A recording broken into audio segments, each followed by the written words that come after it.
Rambo First Blood Part 2. This is an R-rated movie come out in 1985, action-adventure thriller movie around 1 hour and 37 minutes. Now the story of this is John Rambo is released from prison from the government for a top secret mission, of course, to return back to the jungles of Vietnam, which is the last place Rambo wants to be.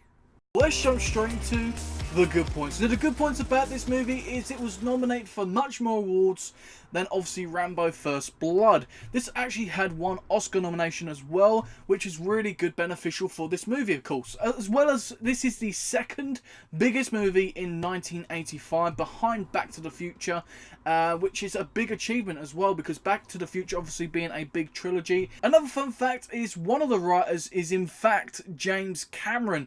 Obviously this was one of his first ever writing pieces and in my opinion done quite a good job. Now, let's go on to, obviously, Rambo as a character, of course. Rambo as a character, in my opinion, has elevated to a whole new level. If you look at him in the first movie, obviously, a bullied soldier with PTSD coming out, and now he's a big action superhero in this movie, which is somewhat entertaining, somewhat fun as well. And not only that, in the first movie, he was only taking on people and injuring them. Now he's actually killing people. He's actually going pure badass. Even though I'm calling him an action superhero, superheroes don't kill, he sort of does. Now another benefit in this movie is the editing and the pacing. I feel like just like the first movie, it doesn't linger around. It goes straight to the point, which is exactly what I enjoy. And it just makes it feel a whole lot better. The storyline in this movie is a lot more simplistic in my opinion. I really do think where everything else just sort of falls into place, and not only that, the characters fall into their own character arcs, which is quite nice as well, and it doesn't make you think too much. You know the plot is pretty much Rambo destruction. Pretty much that is everything. To the performances, of course, we have Sylvester Stallone again, obviously back as Rambo in this movie.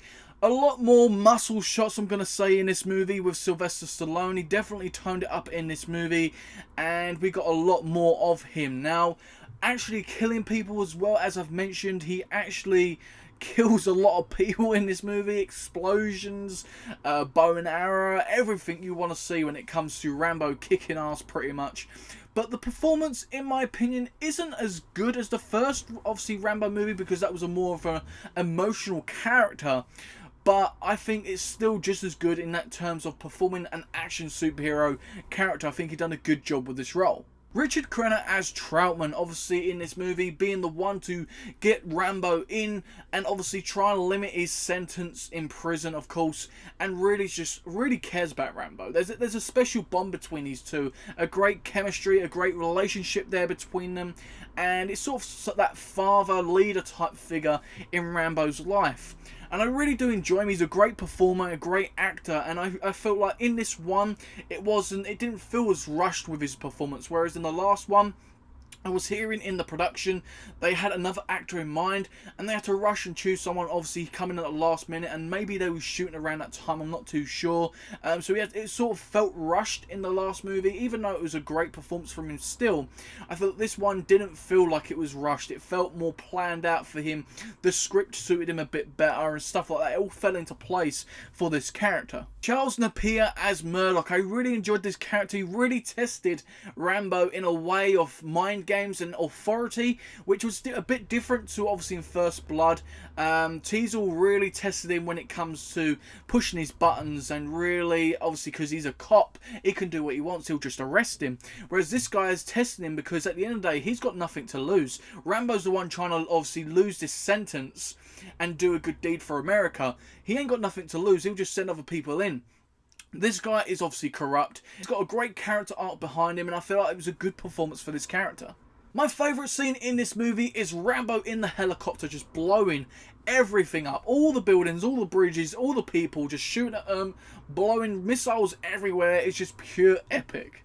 Now on to the bad points. Now the bad points about this movie is I really feel this movie hasn't aged well. Compared to, obviously, First Blood, you can tell that's the original, and not only that, it's a more rounded movie, whereas this completely abandons everything from the first movie, which the first movie felt the slightest bit more realistic, whereas this one don't.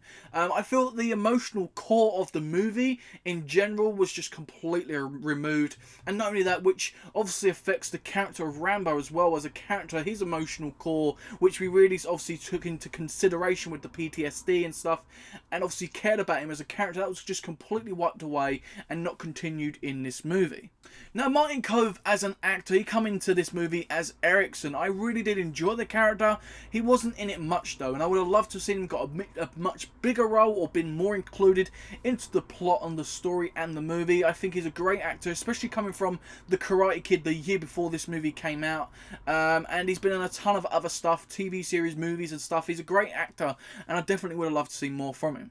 Julia Nixon as Co was another great character in this movie, but I felt she was very basic and her dialogue wasn't great. It was really terrible when it comes to the script for her character, and I just felt like she was quite annoying at times as well. I just really felt like that character was the one that suffered most.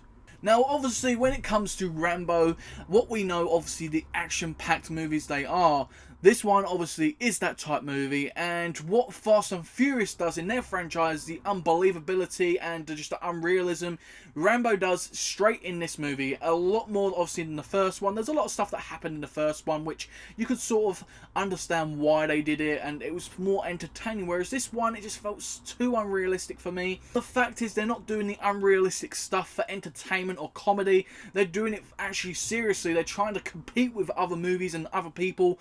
It just feels too serious and just too unrealistic. Which leads on to the next point, obviously the action. I just feel like it's too much. There's too much mayhem going on. Obviously you get explosion here, explosion there, gunfire here, gunfire there, grenade, knife, bow and arrows, everything's going on at once, and you're trying to understand and see what's going on, and it just feels a bit too much in this movie. It just feels like this movie was just action-packed everything and leave everything else behind, and we'll just sort that out later. That's what it feels like in this movie. So guys, it's rating time. Let's have a look what the critics had to rate this movie. We have IMDb giving it a 6.5 out of 10. Rotten Tomatoes giving it a 37%, and Metacritic giving it a 47. My rating for this movie is a 7 out of 10. That makes this a good movie. Overall, guys, I think this is a fun, action-packed movie with Sylvester Stallone killing tons of people as Rambo, the action superhero which we know him for nowadays. Not only that, it's got a basic storyline which is quite easy to follow, can be quite interesting of course, and I just feel like it's like one of them chill-out movies you can sit down on the couch with food and just munch at and enjoy this action-packed movie if you're an action-packed fan, of course. And comparing it to the first movie, obviously the first one is more of a blockbuster, a more well-rounded movie, but this is still quite a fun, entertaining movie. So guys, a 7 out of 10 for Rambo First Blood Part 2, of course. Don't forget to let me know your ratings and thoughts in the comment section down below. I'd love to hear what you guys think about this movie, of course, and if you enjoyed this review, please do smash that thumbs up button. Helps the video out, helps me out, and helps the channel out, which I'm super grateful for. As well as, guys, consider subscribing and hitting that bell for much more awesome movies and TV series content. We've still not finished this journey to Rambo Last Blood, which I'm going to see Thursday night. I'm super pumped to see that movie, of course. Don't forget to check out the Rambo First Blood review. I already reviewed the first movie. We've got Rambo 3 as well as Rambo 4 to review on the channel still. So don't forget to join me in that journey by subscribing and hitting that bell. You will not be disappointed, and you will also be notified when I upload, of course. Thank you very much for watching this, guys. Hopefully you enjoyed it. I've been me, you've been you, and I'll see you next time, guys, on Talking with Jay Springett.